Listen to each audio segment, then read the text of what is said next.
दिग्गज निवेशक विजय केडिया जी से आज समझते हैं कि वो सबसे कठिन चुनावों में जब उनके सामने ऐसी कोई स्थिति होती है तो वो क्या करते हैं।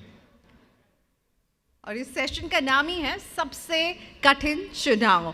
सो let me please welcome Vijay Kedia ji on stage. Sir please stage पर आइए, और साथ ही में मनी 9 के एडिटर अंशुमान तिवारी।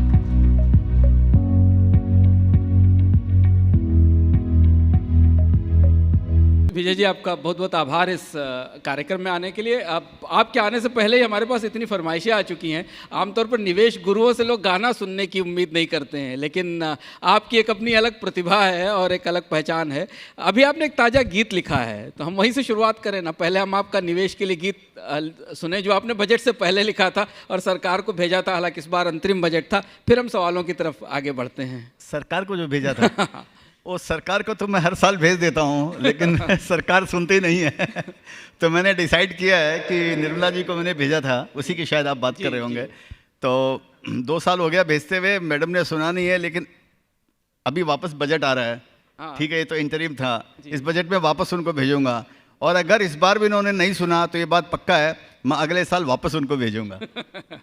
तो ये गीत हम पहले सुन लें, फिर उसके बाद तो वो इसकी दो लाइन ऐसे है कि कहना है आज मैडम से पहली बार, डिविडेंड के ऊपर लेती हो मैडम टैक्स क्यों बार बार।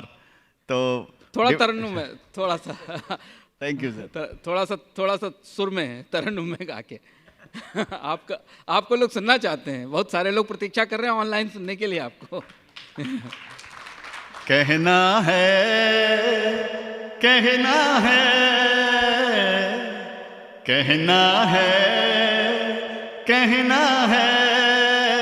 आज मैडम से पहली बार, ओ डिविडेंड के ऊपर लेती हो मैडम टैक्स बार बार।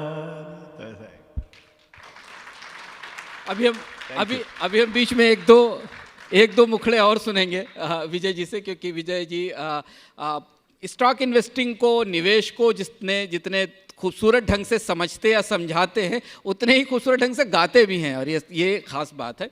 हम अपने मुख्य विषय पर आते हैं। चुनाव सामने है, और जैसा गौरव ने कहा इस सेशन का थीम ही था सबसे कठिन चुनाव। आप एक निवेशक के तौर पर, आप बेहद सफल निवेशक हैं और आप अपने आप को इन्वेस्टर ही मानते हैं और इन्वेस्टर बताते भी हैं। 3 चीज़ें जो आप बिल्कुल नहीं करते हैं किसी स्टॉक को चुनने में, ऐसे स्टॉक्स को जिनको आपको छूना, बताना, रिकमेंड करना पसंद नहीं करते हैं, वो 3 चीज़ें जो चुनाव को आसान बनाती हैं, वो क्या हो सकती हैं आपके हिसाब से? 3 चीज़ें ऐसी हो सकती है। एक तो मैं नई कंपनी में इन्वेस्ट नहीं करता हूँ, और या जिसका प्रोमोटर का कोई ट्रैक रिकॉर्ड नहीं है, मैं ऐसी कंपनी में इन्वेस्ट नहीं करता हूँ। तो मैं ऐसी कंपनी में इन्वेस्ट करता हूँ जिसका 15-20 साल का कम से कम एग्जिस्टेंस है मार्केट के अंदर में। तो उसने 2-3 उतार चढ़ाव, बड़े उतार चढ़ाव, छोटे मोटे 10-5 उतार चढ़ाव लाइफ में देख लिया हो, तो सीजनड हो गया हो, क्योंकि अनुभव का पैसा है यहाँ पे, अनुभव की कीमत है यहाँ पे। तो एक तो मैं ऐसे में नहीं करता हूँ कि जो एकदम रॉ इन्वेस्टर हो, माने प्रोमोटर हो, फाउंडर हो। और दूसरा, मैं पेनी स्टॉक में इन्वेस्ट नहीं करता हूँ। लोगों को लगता है कि मैं जो छोटे स्टॉक लेता हूँ स्मॉल कैप, लेकिन पेनी स्टॉक और स्मॉल कैप के अंदर में फ़र्क है। तो मैं ऐसी कंपनी में भी इन्वेस्ट नहीं करता हूँ कि जिसके अंदर में समझिए जिसका पुराना ट्रैक रिकॉर्ड ख़राब है, और जिसमें डेट बहुत है जिस कंपनी के अंदर में, माने इतना डेट है उसमें कि उसको सर्विस की भी प्रॉब्लम हो सकती है। तो वैसी कंपनी में भी इन्वेस्ट नहीं करता हूँ।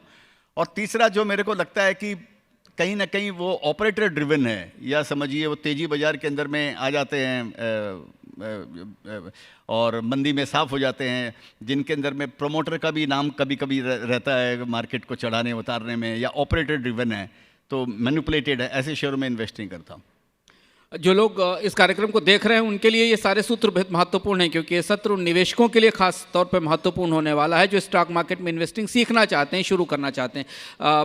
केडिया जी ने 3 महत्वपूर्ण बातें कही। नई कंपनी में निवेश नहीं करते। हमारे दिमाग में कई सारे सवाल हैं इसको लेकर जो हम पूछेंगे कि नई कंपनी में निवेश नहीं करते, जिन कंपनियों पर कर्ज होता है उनमें निवेश नहीं करते, और जिनके प्रमोटर्स का ट्रैक रिकॉर्ड ठीक नहीं है। ये सवाल तो जायज़ है, लेकिन ये कहा जाता है कि अगर नई कंपनी में निवेश नहीं किया जाएगा तो फिर इक्विटी का पूरा प्राइमरी मार्केट ग्रो कैसे करेगा? करेगा? क्योंकि हम ये कहते हैं कि तभी प्राइमरी मार्केट ग्रो करेगा जब कंपनी आएगी, अपनी योजना रखेगी, भरोसा देगी लोगों को, लोग आईपीओ में इन्वेस्टमेंट करेंगे। तो आपकी बात सुन लें लोग तो फिर तो आईपीओ में पैसे ही नहीं लगाएंगे।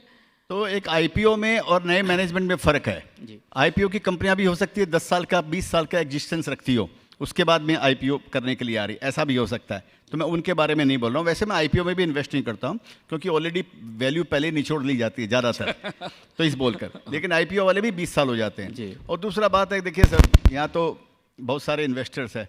मैंने कोई प्राइमरी मार्केट का मैंने कोई ठेका तो ले नहीं रखा। मैंने इतने सारे इन्वेस्टर्स हैं, 14 करोड़ अकाउंट है, डीमैट अकाउंट है, समझिए 2-3-4 करोड़ एक्टिव इन्वेस्टर्स होंगे ज़रूर। तो हर आदमी के लिए अपने अपने सूटेबल होता है कि हाँ भाई मेरे को, कई लोग ऐसे भी होंगे जो बोलेंगे मेरे को तो नई कंपनी में इन्वेस्ट करने का भाई, क्योंकि उसी के अंदर में अपॉर्चुनिटी आती है। तो मार्केट बड़ा है, हर चीज़ यहाँ पर बिक रही है।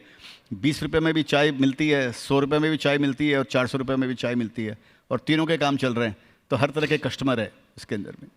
दूसरा सवाल सर, डेट को लेकर बहुत सारे सवाल लोगों के दिमाग में आते हैं, और हम ये सवाल इसलिए भी पूछ रहे हैं कि हमारे पास जो दर्शक है, जो लोग मौजूद हैं, वो स्टॉक मार्केट में भी इन्वेस्टमेंट करते हैं और परोक्ष रूप से स्टॉक्स के जरिए म्यूचुअल फंड में भी निवेश करते हैं, क्योंकि अल्टीमेटली म्यूचुअल फंड का फंड्स भी उन्हीं स्टॉक्स में लगा होता है। और हम अपने कार्यक्रमों में जो हमारे दर्शक हैं उनको बराबर बताते हैं कि आप म्यूचुअल फंड का पोर्टफोलियो चेक करिए, उसकी होल्डिंग चेक करिए। कर्ज को लेकर, कंपनियों के डेट को लेकर काफ़ी दुविधा है बाजार में, निवेश को लेकर, और इसके कई सारे अलग अलग फार्मूले या पैरामीटर्स बताए जाते हैं। ये कहा जाता है कि डेट लोडेड कंपनियां अच्छी नहीं है, थंब रूल ये है जिन पर बहुत ज़्यादा डेट है। लेकिन ये भी माना जाता है कि जिनके पास कैपिटल की अगर शॉर्टेज है और कंपनियों के पास अच्छी ग्रोथ प्लान है और उनके पास डेट है, तभी वो ग्रो कर पाएंगी। जो कैपिटल फैमिश्ड कंपनियां हैं, जिनके पास पूंजी नहीं है, वो कैसे आगे ग्रोथ करेंगी? तो डेट के पैमाने में भी आपका चुनाव कैसे होता है? आप किन कंपनियों को, बिल्कुल जिन जो जीरो डेट है उनको चुनते हैं, या आपको उन कंपनियों के कामकाज की क्वालिटी देखना पसंद होता है? नहीं, ज़ीरो डेट कोई ज़रूरी नहीं है। ज़ीरो डेट हो तो अच्छी बात है, लेकिन आपने एकदम सही कहा आपने कि अगर कंपनी डेट से पैसा नहीं उठाएगी तो उसकी ग्रोथ कैसे होगी, एक्सपेंशन कैसे होगा कंपनी के अंदर में। तो मैं उसके अंदर में एक मैचिंग होना चाहिए कि कंपनी, जैसे फॉर एग्जांपल समझिए कंपनी का टर्नओवर है 2000 करोड़ का, एक एग्जाम, और समझिए कंपनी ने डेट ही उठा रखा है 500 करोड़ का या 1000 करोड़ रुपए का डेट उठा रखा है। तो मैंने 100-150 करोड़ रुपया तो उसको हर साल उसको डेट में भरना पड़ेगा। अगर 1000 करोड़ रुपया उठा रखा है और 100 करोड़ रुपया उसको डेट इंटरेस्ट उसको भरना पड़ेगा। तो 2000 की कंपनी को अगर इंटरेस्ट का पेमेंट ही अगर इतना अगर होना 5% अगर होने वाला है उसके रेवेन्यू का, तो कंपनी क्या तो कमाएगी और क्या इंटरेस्ट चुकाएगी, और क्या फिर कब वो अपना मूल चुकाएगी, कब प्रिंसिपल चुकाएगी। तो इसके अंदर में एक समन्वय होना चाहिए।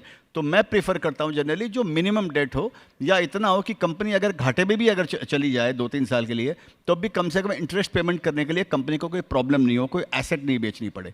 तो बहुत ज़्यादा जो ओवर एम्बिशियस हो, एम्बिशन होना चाहिए, लेकिन वो उसका तालमेल होना चाहिए आपकी ग्रोथ के हिसाब से। तो वो जो बैलेंसिंग जहाँ पर एक्ट होता है ग्रोथ का, प्रॉफिट का और इंटरेस्ट पेमेंट का, वो बैलेंसिंग जहाँ पर होता है वहाँ मैं इन्वेस्ट कर सकता हूँ। सर, एक सवाल बार बार भारत में उठता है, वो कंपनियों की कॉर्पोरेट गवर्नेंस को लेकर है, और बहुत सारे केसेस हमारे सामने हैं पिछले 5-6 साल में, 7 साल में, और उससे पहले भी बहुत अच्छी और टॉप पर खड़ी हुई कंपनियां खराब कॉर्पोरेट गवर्नेंस के कारण ख़त्म हुई हैं और उसमें ह्यूज वेल्थ डिस्ट्रक्शन हुआ। आप कैसे फ़िल्टर लगाते हैं, कैसे समझते हैं कि ये गुड एंड क्लीन कंपनी है निवेश के लिए? क्योंकि बाजार में हजारों कंपनियां लिस्टेड हैं, सामान्य निवेशकों के लिए उनका रिकॉर्ड चेक करना, उनके प्रमोटर्स के वेयरअबाउट्स चेक करना और उनके बारे में जानना मुश्किल है। आप इस मामले में क्या मंत्र देंगे? आप क्या बताएंगे कि अगर चुनाव करना हो 5000-6000 कंपनियों के बीच में से क्लीन कंपनी का, जो साफ़ सुथरी कंपनी हो, तो कौन सी चीज़ें देख लेनी चाहिए?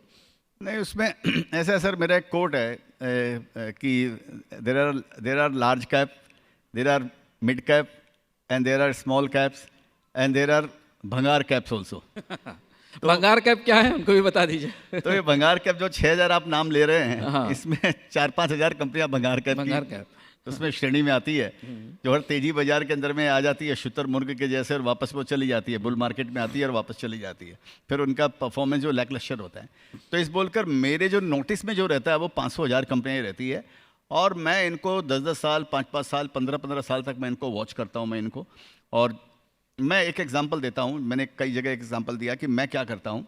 तो मैं ऐसा कोई भी एक ऐसा एथलीट समझिए जिसका कोई पहले पास्ट में कोई ट्रैक रिकॉर्ड, बहुत अच्छा ट्रैक रिकॉर्ड रहा हुआ है, ये इसका मतलब कोई कंपनी जो पहले जब इकोनॉमी का साइकिल आया, बूम साइकिल आया, उसमें कंपनी ने कोई बड़े कीर्तिमान स्थापित किए, बहुत अच्छा उसने काम किया, लेकिन उसके बाद में जब समझिए इकोनॉमी में डाउन टर्न आया और उसके अंदर में वो बीमार पड़ गया, जो एक एथलीट जिसने कीर्तिमान स्थापित किया और वो समझिए बीमार हो गया, कुछ हेल्थ इश्यू हो गए और या कुछ अपने आउट ऑफ फॉर्म हो गया। फॉर एग्जांपल कई बार हम देखते हैं क्रिकेटर धड़ाधड़ धुएंबाज बल्लेबाजी करता है या बॉलिंग करता है, अचानक साल 2 साल 3 साल वो आउट ऑफ फॉर्म हो जाता है। तो वो जो कंपनी ऐसी आउट ऑफ फॉर्म हो जाती है लेकिन अपनी स्किल जिसने खोई नहीं है, मैं उसका वापस फॉर्म में आने का इंतजार करता रहता हूँ ऐसी कंपनियों का। कभी कभी ये इंतजार 5 साल भी होता है, 10-10 साल भी ऐसे इंतजार होता है। जब मेरे को लगता है कि इस कंपनी का सेक्टर में भी सुधार हो गया है और ये कंपनी 10 साल के मंदी के बाद में, माने इकोनॉमिकल डाउनवर्ड साइकिल के बाद भी कंपनी टिकी हुई है और कंपनी का जो अंदर जो स्ट्रेंथ है वो ख़त्म नहीं हो गई है कि मिट जाएगी और वापस जब अच्छे दिन आएंगे तो ये जल्दी जोर से भागेगी। तो मैं इस तरह कंपनी को आइडेंटिफाई करता हूँ और उनके लिए वेट करता हूँ कि कब वो वापस सुधार होगा उस कंपनियों में। तो सर आपके वो जो रत्न है चुने हुए 5000 कंपनियों में से जो आप 500 पे निगाह रखते हैं और 500 में से भी 50 रत्न चुनते हैं या 40 रत्न चुनते हैं, हमारे दर्शक ये जानना चाहेंगे कि रिटर्न्स का लेवल क्या है उनके ऊपर, रिटर्न का लेवल क्या है जिनको आपने चुन रखा है, जिन स्टॉक्स में औसतन आपका रिटर्न कितना है उन स्टॉक्स के ऊपर, उस इन्वेस्टमेंट पे। मैं समझा नहीं। जो आपने अपने खास स्टॉक्स चुन रखे हैं, जो 500 स्टॉक्स में से 100 चुन रखे हैं, उनमें बेस्ट रिटर्न देने वाले स्टॉक्स कितने हैं? अच्छा, बेस्ट रिटर्न देने वाले? हाँ। नहीं, उसमें हर तरह के स्टॉक्स हैं, ऐसे भी है जिन्होंने बहुत अच्छे रिटर्न नहीं दिए हैं। और मेरा एक स्टॉक है जिसने मेरे को 16,000 गुना रिटर्न दिया मेरे को 16, 17, 18 साल में, समझिए 16,000 टाइम्स रिटर्न दिया। तो मैं लकी था कि मैं 18 साल तक उस शेयर्स को रोक के भी रखा। 18 साल तक? 18 साल, हाँ, 17-18 साल। 18 साल में तो सेंसेक्स से कंपनियां निकल जाती हैं, बदल जाती हैं भारत। 25 साल तो कंपनियां रुकती नहीं है टॉप में। तो हम तो कंपनी में इन्वेस्ट करते हैं, हम आपसे समझते हैं कंपनी के हिस्सेदार है, तभी हमको इक्विटी शेयर होल्डर बोला जाता है, को ओनर बोला जाता है शेयर होल्डर को। तो वो पेशेंस आपको रखना पड़ेगा कि अगर ये कंपनी अगर अच्छा कर रही है और बीच में कई बार उतार चढ़ाव है, ऐसे उतार चढ़ाव आए कि कंपनी की 2/3 वैल्यू साफ हो गई, तो फिर भी उसमें टिका रहा मैं। तो वो आखिरी सवाल आपसे, सबसे बड़ा जो सवाल निवेशकों के दिमाग में होता है बाजार से निकला कब जाए। एग्जिट स्ट्रेटजी ज़्यादा कठिन होती है शेयर बाजार में निवेश करने से पहले कि एंट्री तो सबको दिखता है कि वैल्यूएशन दिख रहा है या ग्रोथ दिख रही है, एग्जिट कैसे किया जाए, आप कैसे एग्जिट प्लान करते हैं, एग्जिट स्ट्रेटजी क्या होती है आपकी? देखिए, एग्जिट स्ट्रेटजी का मैंने एक जगह एग्जांपल दिया था, वो मैं यहाँ बताता हूँ आपको कि एग्जिट स्ट्रेटजी जो है वो रामायण में आप विभीषण से सीख सकते हैं। तो विभीषण ने क्या किया था, वो एक AAA कंपनी में इन्वेस्ट किया था रावण, और उसकी सोने की लंका थी। तो आप समझ सकते हैं कि कैसा शासन होगा और कैसी कंपनी होगी, AAA थी मैनेजमेंट उसका। लेकिन जब वो मैनेजमेंट अपने ध्येय से भटक गया, डीफोकस्ड हो गया, अपने फोकस से अगर भटक गया उसने, तो उसने क्या किया, उसका साथ छोड़ दिया, उससे एग्जिट किया और दूसरी AAA कंपनी जो क्राइसिस के अंदर में थी, जो मैंने आपको बताया कि कोई एथलीट है लेकिन अभी वो बीमार पड़ा है, लेकिन उसकी स्किल, उसकी क्षमता भी खत्म नहीं हुई है, उसने दूसरी AAA कंपनी थी जो राम थी, उसको ज्वाइन किया। तो ये एकदम परफेक्ट एग्जांपल है कि जब मैनेजमेंट का फोकस हट जाता है तब उसमें से हटने का और फिर नए मैनेजमेंट में एंट्री करने का। केडिया जी ने आपको राम कथा के जरिए बताया कि विभीषण के तरह, और विभीषण को बुरा मत कहिए क्योंकि विभीषण की एग्जिट स्ट्रेटजी सही थी, उसने एक सिंकिंग कंपनी को छोड़कर एक राइजिंग कंपनी में इन्वेस्टमेंट शुरू किया था। तो हमेशा हम लोग विभीषण को कुछ नकारात्मक टर्म में लेते हैं।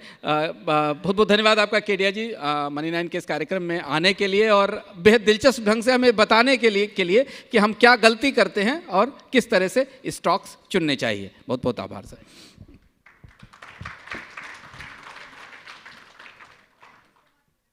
Varun sir to come on stage, and we've got a token for you, and I will request Varun sir to honor you with that token.